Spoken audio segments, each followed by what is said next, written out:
Welcome back to Our Community. Susie Thomas visiting with Devin Jordan. He is founder of Beyond the Game, working with young people, instilling the importance of education. Sports is great. It's a wonderful door for a lot of people, but sometimes it's a door to even something even bigger. Would you say so, Devin? Absolutely. I think, just have the foundation of anything is always great. And I always tell my kids all the time when I coach, if you're going to build a house, you don't put the roof on first, you put the foundation in first. So you always have to have the foundation that you can always stand on or build on. So I think just having a strong foundation in anything is something that you always need. What would you say has been your foundation? You have an interesting life story. Yeah, my foundation has always been my faith. My father is a pastor. He's the pastor at Antioch Baptist Church in Canton. So from a young age, I was instilled the faith and in God and trying to believe and leaning on Him when you don't know the answers. And a lot of times you run into that daily. You don't know the answers to certain things, how it's going to work out. But having that foundation of my faith has really propelled me in a lot of situations through life. And I try to help as many kids as possible that want to have that same foundation of faith and everything like that, so they can be successful in their lives. Tell me about your time as a Massillon Tiger. My time at Massillon Tigers. It's interesting because I grew up in Columbus, Ohio, and when I was about 10 years old, we moved up to Perry Township, and I actually attended the Perry local schools first. And going into high school, my 10th grade year, I transferred to Massillon and really wanted to be a basketball player. And interestingly enough, they had a new football coach at Massillon and had some guys come and say, hey, I want you to try out for the football team. But I had really had too many aspirations to play football. But I guess going into one of their camps, I did a very good job, and I got a scholarship offer from Kentucky. And before I even played my first game, and I was like, hey, I'm playing football. So my time there was great. Learned a lot, met a lot of good people. I had some great coaches around me that helped get me recruited.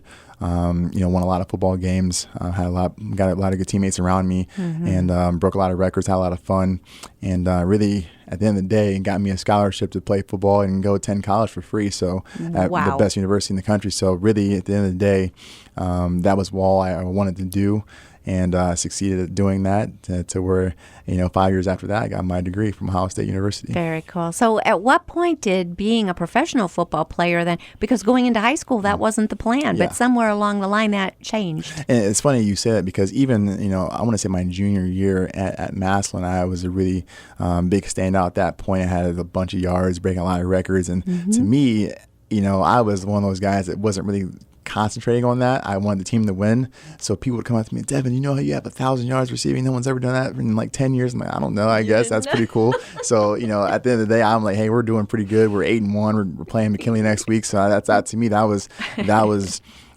my aspiration of kind of playing football was the team aspect. And I think a lot of that is lost nowadays. I think a lot of people right now are worried about me or what are my goals, what's my offers, what's my scholarship offers. And I think a lot of the team aspects are lost. And for me, that was what I was about, was the team. So, I was doing very well. And, going into college, I want to say at the end of my freshman year, that was when I was like, hey, the NFL is a reality. It can really happen. And, unfortunately, I got hurt and it wasn't a reality. But, it really hurt at the time. And like I said, I was able to pick myself up with my faith and move on and move forward and help others really reach that NFL level. And, it's funny being a coach, you see others, on TV, like, man, I helped that guy. And, it's a great thing. Even though it's not you're almost living through that person. So it's pretty cool. Tell me a little bit about playing for Coach Tressel. That just had to be quite an amazing experience. Yeah, it was an amazing experience. And really growing up, sadly to say, I was a Michigan fan. And I was, I was born in Columbus, and I was that rebellious kid that loved Michigan. And I told myself growing up, if I was ever good enough to play at Michigan, I was going to go to Michigan. Wow. But in the recruiting process, I met, Coach Tressel, and, my things I wanted out of a college, it kind of, met perfectly with Ohio State and the coaching staff there, and was able to commit there and go there. And Coach Tressel was one of those guys where he was, I call him a little machine, because he knows so much and he knows so many great facts. He's a great person. And, I wouldn't have wanted to play for any other coach in the country.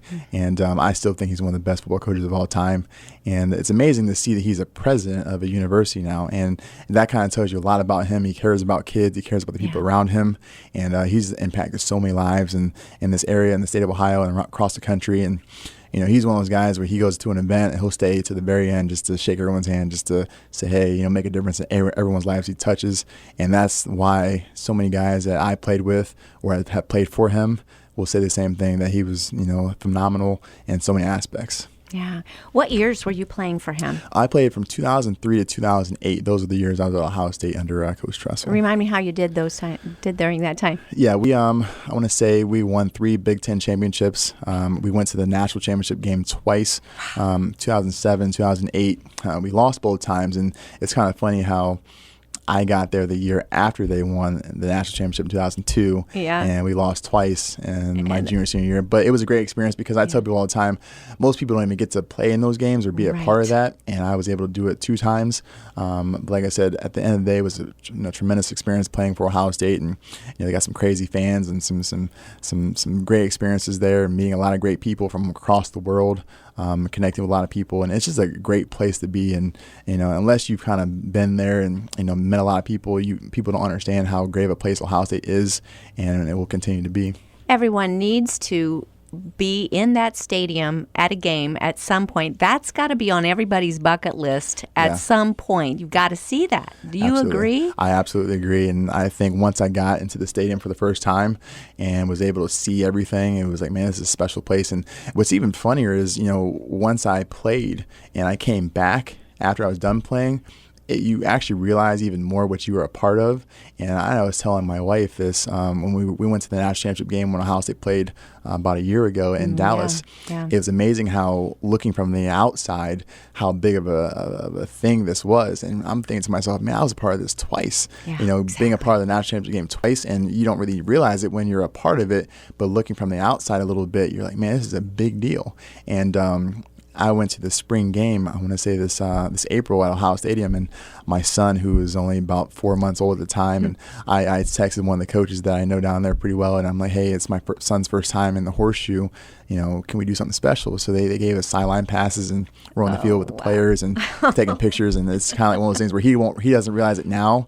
But going when he gets older, he'll say, hey, my first time in the horseshoe, I was on the sideline, at a game. So it's pretty cool. It's a special place. OHIO. I'm telling you. Okay, so there's got to be things that Coach Tressel taught you, football facts, of course, that you're passing along to the athletes at Walsh University. Yeah. Also life lessons. What are those that you're passing on to those one young thing people? I know about Coach Tressel, he had this thing called quiet time. What we did is at the beginning of every day, we'd have a certain topic, whether it be love or enthusiasm or perseverance.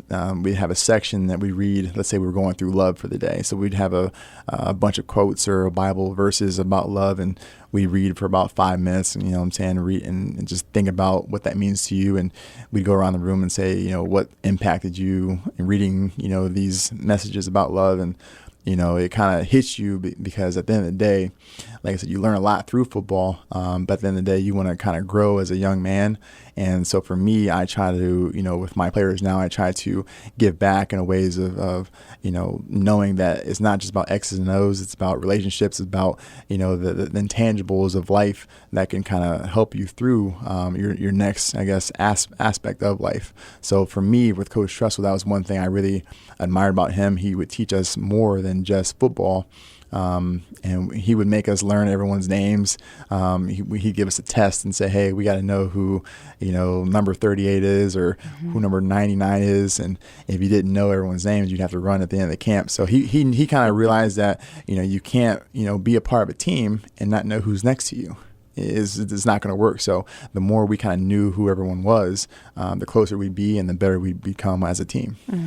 Devin Jordan is a coach at Walsh University in the football program and also founder of Beyond the Game. What are your goals for the future for Beyond the Game? My goals right now, I guess for next year, is to have a week long of sports camps at Walsh. That's our next really, really big event next year.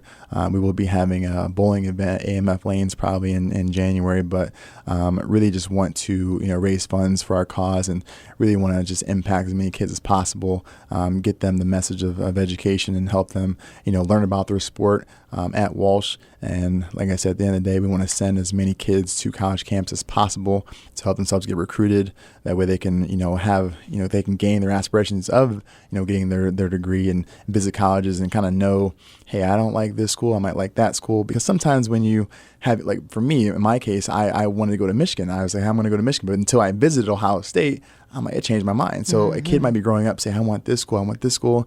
But then we might send them to 3 more schools and they might change their minds. I really wanted that school. So that's what we want to do, is give every kid the chance to kind of visit as many schools as possible.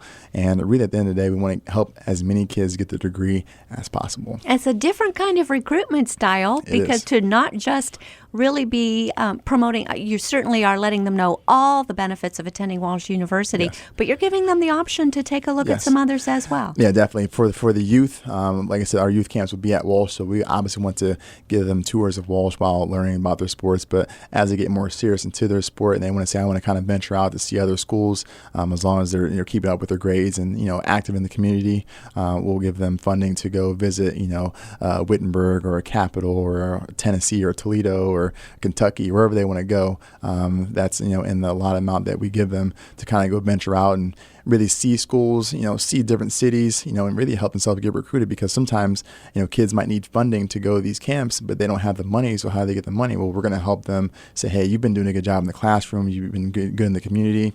Here's money to go visit these camps and maybe help yourself get recruited and then visit these schools. Mm-hmm.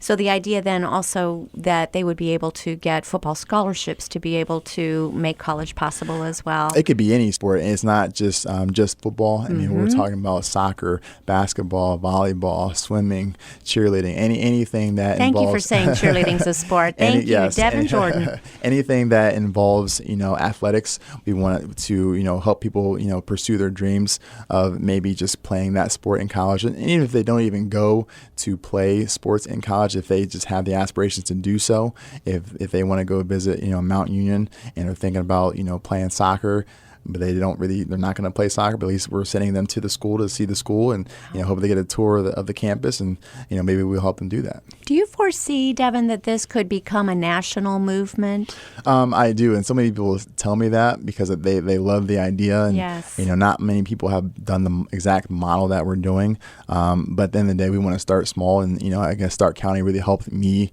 in my aspirations of, going to college and, going to school to play football. So I wanted to start it in Stark County and, build it there and see where it goes. It's Beyond the Game. Devin Jordan, give us a website, phone number, how people can find out more. Yeah, definitely. You can go to www.gobeyondthegame.org, and you can email us at improve@gobeyondthegame.org, and you can reach us by phone 330-705-3398. You open for volunteers? Yes, definitely. We on our website, we have a volunteer tab for people that want to volunteer for events that are coming up or any way possible, or people who want to, go read to kids at certain schools and kind of preach our message about, education. And we have certain things on our website. You can donate on our website. You can read about us on our website. You can do testimonials on our website. People that have, participated in our events. You can look at our past events, our past pictures. We have a lot on our website, so check us out. And, if you want to reach out and help us out in any way possible, we would love to have that. Awesome. Devin Jordan, Beyond the Game, thank you so much for all you do and for joining us on our community. Thank you so much.